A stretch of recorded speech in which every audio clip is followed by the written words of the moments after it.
वास्तविक संख्याएं होती हैं, रियल नंबर्स होते हैं, वो परिमेय संख्या, कल मैंने आपको बताया था परिभाषाओं में कि वो परिमेय संख्या और अपरिमेय संख्याओं का संग्रह, कंबाइन कर दो तो क्या बन जाता है, वास्तविक संख्या।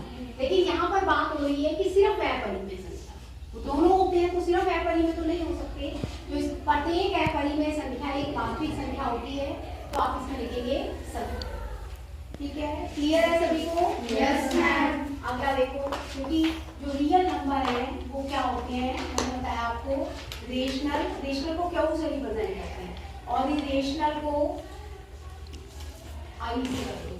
ठीक है, तो इन दोनों का जो मिक्सचर है वो क्या हो जाता है, मतलब कंबाइन, यूनियन, उनको इकट्ठा कर दो तो वो क्या बन जाता है, वास्तविक संख्या।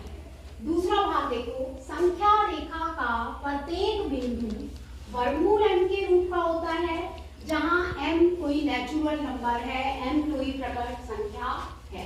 ये कथन क्या है, असत्य। क्यों? क्योंकि हमने ये कहा है कि संख्या रेखा का प्रत्येक बिंदु, संख्या रेखा बना ली हमने, संख्या रेखा में नेगेटिव नंबर्स भी होंगे, नेगेटिव, तो जो नेगेटिव नंबर होंगे, कोई भी ऋण संख्या होगी, वो किसी भी प्रकट संख्या का वर्गमूल नहीं हो सकती, तो यह असत्य है। क्लियर हुआ सभी को? Yes ma'am. अगला है, प्रत्येक वास्तविक संख्या एक अपरिमेय संख्या होती है, यानी कि जो वास्तविक संख्या है, अभी हमने बताया था जो वास्तविक संख्या है वो परिमेय भी होती है और अपरिमेय, लेकिन ये कह रहा है कि प्रत्येक वास्तविक संख्या अपरिमेय ही होती है, ये तो गलत हो जाएगा। जैसे हमने एक उदाहरण ले लिया, दो वास्तविक तो है लेकिन अपरिमेय नहीं है। 3 -1, ठीक है, ये वास्तविक संख्याएं तो हैं लेकिन अपरिमेय नहीं है। क्यों? क्योंकि बिल्कुल क्लियर कहा है कि जो वास्तविक संख्याएं हैं वो अपरिमेय है, तो ये कथन क्या हो गया, क्लियर हुआ सभी को? ये हमारा क्वेश्चन 1 कंप्लीट हो गया। अब क्वेश्चन नंबर 2 पर आएंगे। क्या सभी धनात्मक पूर्णांकों के वर्गमूल अपरिमेय होते हैं? यदि नहीं तो एक ऐसी संख्या का वर्गमूल का उदाहरण दीजिए जो एक परिमेय संख्या है। ये पूछा है कि सभी धनात्मक पूर्णांकों के वर्गमूल क्या होते हैं, अपरिमेय। ये तो कोई जरूरी नहीं है, मैंने कल आपको बताया भी था कि जैसे आप 4 ले लो, 4 का वर्गमूल बताओ, 2 क्या है, परिमेय, गलत हो गया ना फिर ये। तो इसमें यही कहा है कि क्या सभी धनात्मक पूर्णांकों के वर्गमूल अपरिमेय होते हैं, तो आप लिखेंगे नहीं, देखो नहीं, सभी धनात्मक पूर्णांकों के वर्गमूल अपरिमेय नहीं होते। तो उदाहरण देना है, तो उदाहरण में आप 4 दे सकते हैं, 9 दे सकते हैं। 4 का वर्गमूल क्या हो जाएगा बच्चों, दूसरे क्वेश्चन के लिए देखो, वर्गमूल 4 क्या हो जाएगा, 2 कैसी संख्या है, परिमेय। ऐसे ही आप 9 का भी दे सकते हैं, वर्गमूल 9, वर्गमूल 9 भी कैसा हो जाएगा, 3 भी कैसी संख्या है, परिमेय। तो ये आपका इसमें आंसर हो गया नहीं, और उदाहरण के तौर पर आप ये 2 उदाहरण दे दिए। ठीक है, क्लियर हुआ सभी को सेकंड क्वेश्चन? Yes ma'am.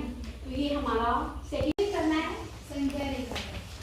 इससे पहले एक बार ये मैं करवाऊंगी अभी आपको, संख्या रेखा पर क्या करना है, और एक वर्गमूल 2 है बेटा और एक वर्गमूल 3 है।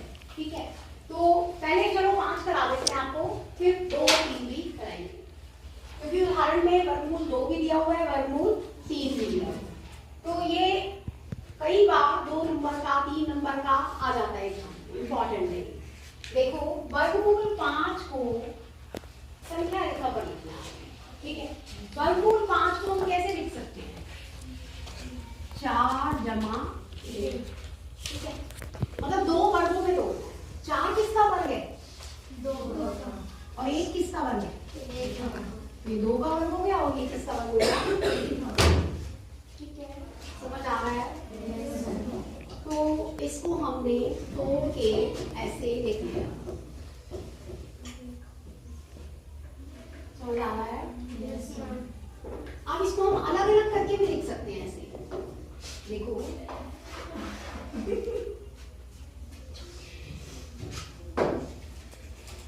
एक बार वो इसके साथ ही रख देंगे, कोई कपड़ा रख दो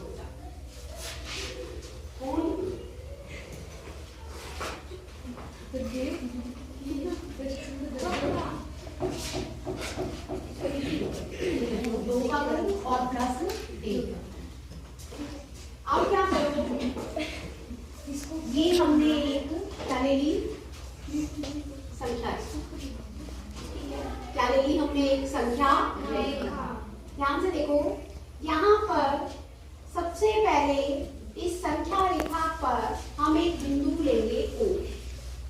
क्या ले लेंगे? बिंदु O। ये बिंदु O किसको प्रदर्शित कर रहा है? 0। ठीक है, बिंदु O किसको प्रदर्शिित कर रहा है? 0। फिर हमने बिल्कुल बराबर बराबर दूरी पर यहाँ 1 2 तक लेना ना, हमने 2 इकाई तक ले लिया। यानी कि आप 1 सेंटीमीटर के गैप पर भी रख सकते हैं, अगर 2 सेंटीमीटर के गैप पे भी रख सकते हैं। फिर उसको लिख देंगे कि 2 सेंटीमीटर बराबर 1 इकाई। ठीक है, जैसा भी आप स्केल लेंगे वो लिख देंगे। ठीक है, 1 सेंटीमीटर भी ले सकते हैं, ये 1 सेंटीमीटर, फिर अगला फिर बराबर रखते 1 सेंटीमीटर। ठीक है, इस बिंदु को A लिख देंगे। OA रेखा इसके बराबर हो गई बच्चों, इसके बराबर हो गई 2। और हम थोड़ा सा आगे और एक बिल्कुल 1 सेंटीमीटर पर एक बिंदु और भी लिख लेंगे, इसको क्या लिख लेंगे? 3। अब A पर 90 डिग्री का कोण बनाएंगे। A पर 90 डिग्री का एंगल बनाएंगे प्रकार से। सभी बच्चे कंपास से प्रकार से A पर 90 डिग्री का कोण बनाएंगे। आता है ना सभी को बनाना? Yes ma'am. 90 डिग्री का एंगल बनाएंगे। ठीक है, अब हम ये हमारे पास OA दूरी कितनी थी? 2। अब हमने 1 सेंटीमीटर की प्रकार खोली। कितने सेंटीमीटर की? 1 सेंटीमीटर। और इस A बिंदु पर रखकर यहाँ एक चाप लगा देंगे ऐसे। समझ गए? इसका नाम क्या रखेंगे? B। जो AB है वो हमने कितनी ली है बच्चों? AB बराबर क्या ले लिया? A। अब देखिएगा O और B को मिला देंगे। ठीक है, O और B को मिला देंगे। फिर यहाँ पर प्रकार रखकर, O पर प्रकार रखकर इतना OB चाप खोलकर ऐसे चाप, समझ लो क्या करेंगे? ऐसे खोलेंगे और ऐसे लगा OB प्रकार खोलकर, OB दूरी खोलकर, ठीक है, O बिंदु पर रखकर ऐसे चाप लगा देंगे, जो संख्या रेखा को कौन से बिंदु पर काटेगी? C। जो C बिंदु है वो किसको प्रदर्शित करेगा? वर्गमूल 5। कैसे? ध्यान से देखो बेटा, ये क्या है? 2। क्या है ये? 2। और ये क्या है? 1। हमने एक ही काटा था ये। और अब ये क्या है? आधार। क्या है ये? ये 90 का कोण बनाया तो ये लंब हो गया। देखो क्या हो गया? 2 का वर्ग आधार का वर्ग प्लस लंब का वर्ग किसके बराबर हो गया? करण का वर्ग। ध्यान से देखो, इसमें हम पाइथागोरस प्रमेय लगा देंगे। लिखेंगे पाइथागोरस प्रमेय से क्या लिखोगे?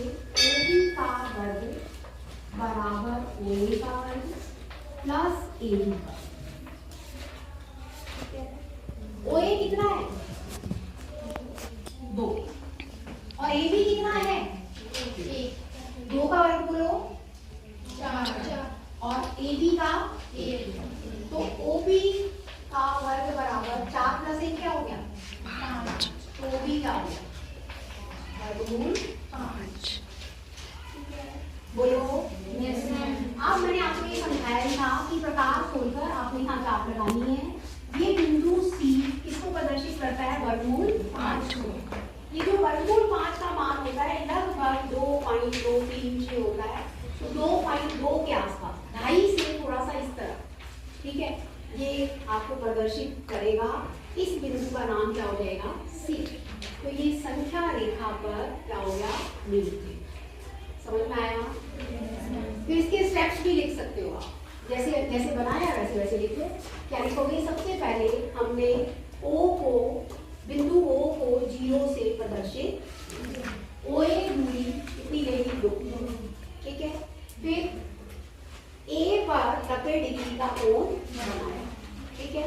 फिर आप लिखोगे AB एक इकाई काटा, ठीक है, और OB को मिलाया, OB को मिलाया, O को केंद्र मानकर OB चाप खोलकर एक चाप लगाई जो बिंदु C पर काटता, और C बिंदु किसको प्रदर्शित करता है, वर्गमूल 5। और ये भी लिख के दिखाएंगे साहब कि पाइथागोरस प्रमेय से OB कितना था, OA कितना था, 2, और OB कितना है, AB कितना है, 1। तो 2 का वर्ग प्लस 1 का वर्ग, यानी कि 4 + 1 बराबर ये क्या होगा, वर्गमूल 5। तो वर्गमूल 5 को प्रदर्शित करता है C बिंदु, ये संख्या रेखा पर क्या हो गया, क्लियर हुआ सभी को? तो ये अच्छा क्वेश्चन था और ये इम्पोर्टेंट भी है, कई बार एग्जाम में आता है।